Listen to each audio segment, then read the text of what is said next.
या सबसे पहले तो ये जानना चाहेंगे, क्या आपको लगता है आप टॉप 5 डिजर्विंग थी?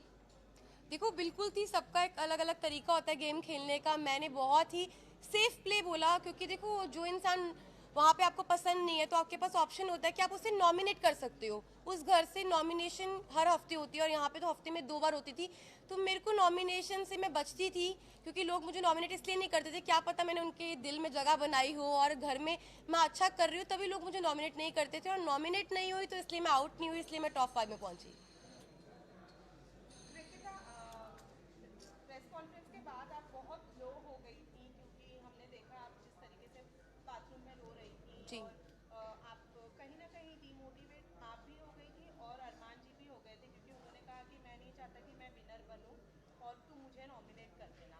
ये लोनेस क्यों? क्योंकि आप लोगों ने कहीं ना कहीं एक्सेप्ट तो कर लिया है कि हमारा रिलेशनशिप है, सब अच्छा है, तो फिर क्यों इतना लो फील किया आपने? देखो सबसे पहले तो जितने भी लोग हैं मैं सबको ये बोलना चाहती हूँ कि हम तीनों बिल्कुल भी सपोर्ट नहीं करते पॉलीगैमी को। और शादी हो गई है, इसको 7 साल हो गए। जब हम लोगों ने शादी की थी हम लोग सोशल मीडिया पे नहीं थे, चीज़ें हो गई। बस यही है कि हाथ जोड़ के सब लोगों से यही रिक्वेस्ट है कि हम लोग बिल्कुल भी सपोर्ट नहीं करते 2 शादियों को। और उस टाइम पे जब मैं बिग बॉस के घर में थी तो ऑलमोस्ट मुझे 35 डेज हो चुके थे। 35 दिन से अपनी फैमिली से दूर थी, पायल से दूर थी, अपने बच्चों की कोई खबर नहीं थी। तो अचानक से इतने सारे लोगों ने जो क्वेश्चन पुट करे, हाँ मैं मानती हूँ कि जो चीज़ें हुई वो एक एक्सपेक्ट मतलब कि बोलते हैं कि वो एक्सपेक्टेड नहीं था जो चीज़ें हुई, और बहुत ही अलग चीज़ है। तो पर जो लोगों के क्वेश्चन थे ना वो कहीं ना मुझे हर्ट कर रहे थे। और मुझे ये चीज़ सुनने में आई थी कि पायल के बारे में जो लोग बोल रहे थे, तो वो चीज़ों के बारे में मुझे ना टेंशन से हो रही थी। मतलब कुछ चीज़ें मुझे खाई जा रही थी। और हम बिग बॉस के घर में थे, मेरे पास फ़ोन नहीं था कि मैं अपनी फैमिली को पूछ सकूं क्या वो ठीक है, क्या मेरे बच्चे ठीक है। तो बस एक होता है ना कि आप 35 दिन से भरे हुए थे, और वो उस दिन जो बातें हुई उस बातों से मुझे तोड़ दिया और मैं इमोशनली ब्रेक डाउन हो गई थी। पर फिर जब मैं रोई और मैंने अपनी जो दिल की बात थी अरमान जी से शेयर करी, फिर मैं थोड़ी सी, मेरा जो दिल है वो हल्का हुआ। आप लोगों ने प्रेस कॉन्फ्रेंस के बाद मीडिया को पूरा पूरा दोषी करारा, आपने और अरमान जी ने और रणवीर जी ने, कि मीडिया ने आकर ये बोला, क्योंकि मीडिया के पास कोई मुद्दा नहीं था। बाहर बैठे बैठे अगर पायल कंट्रोवर्सी क्रिएट कर रही है खुद ही कि वो डिवोर्स ले लेगी, नहीं करेगी, ऐसा वैसा, फिर आप लोगों का ये ड्रामा क्यों, एज इन आप लोगों ने ब्लेम ऐसे क्यों किया कि मीडिया की ही गलती है, मीडिया ने ये किया, पायल ने ऐसा नहीं बोला होगा? क्या ये बात हेडलाइन बनाने के लिए पायल कर रही थी सब कुछ? तो देखो अभी तक मेरे को फ़ोन नहीं मिला है, मैं डायरेक्ट घर से आई हूँ। अभी तक मैंने फ़ोन यूज़ नहीं करा। जिस टाइम मैं घर पे थी तो मुझे जो चीज़ पता चली, क्योंकि देखो मैंने घर में ये चीज़ सुनी नहीं थी, ना मैंने देखी, ना अपनी आंखों से देखी, ना अपने कानों से सुनी कि पायल क्या बोल रही है।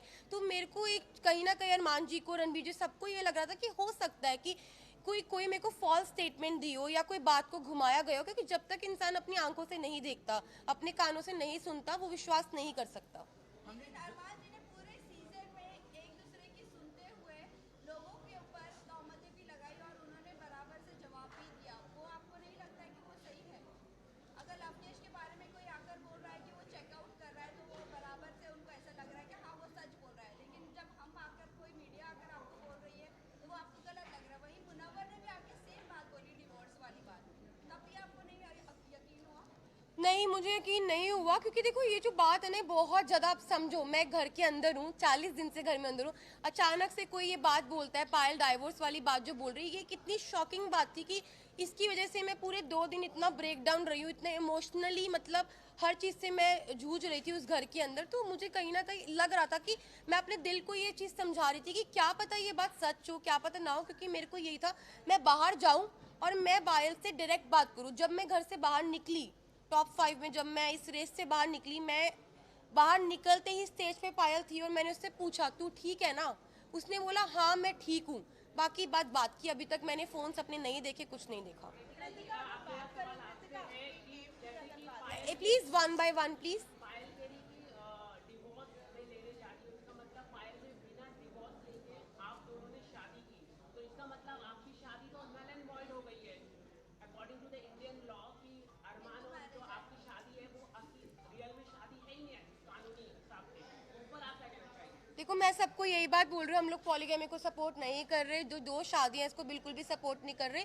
और जो मेरी और मान जी की शादी है, जब पायल ने रेडी हुई, पायल की मर्जी थी तभी शादी हुई, और Payal as a first wife, legal wife, अगर वो ऑब्जेक्शन उठाती है तो उस चीज़ के लिए मतलब कि हमारी जो लॉ है वो हमें बोल सकती है। और मैं यही बात बोलूँगी कि जो हो गया प्लीज़ वो हो गया, बार बार एक ही जी।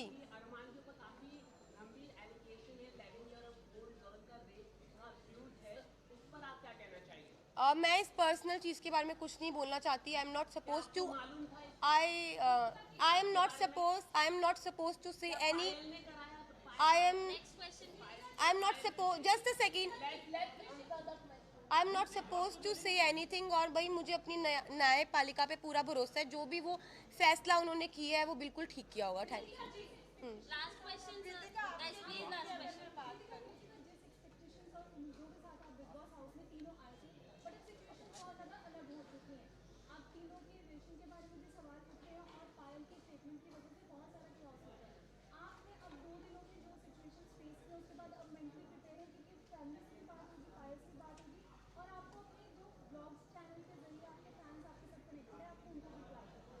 जी मैं बिल्कुल प्रिपेयर हूँ हर चीज़ के लिए। हम तीनों ने जो हमारा रिश्ता है वो आप लोगों को सभी को पता है, और मुझे पता है कि वो इतनी इजीली नहीं टूटेगा।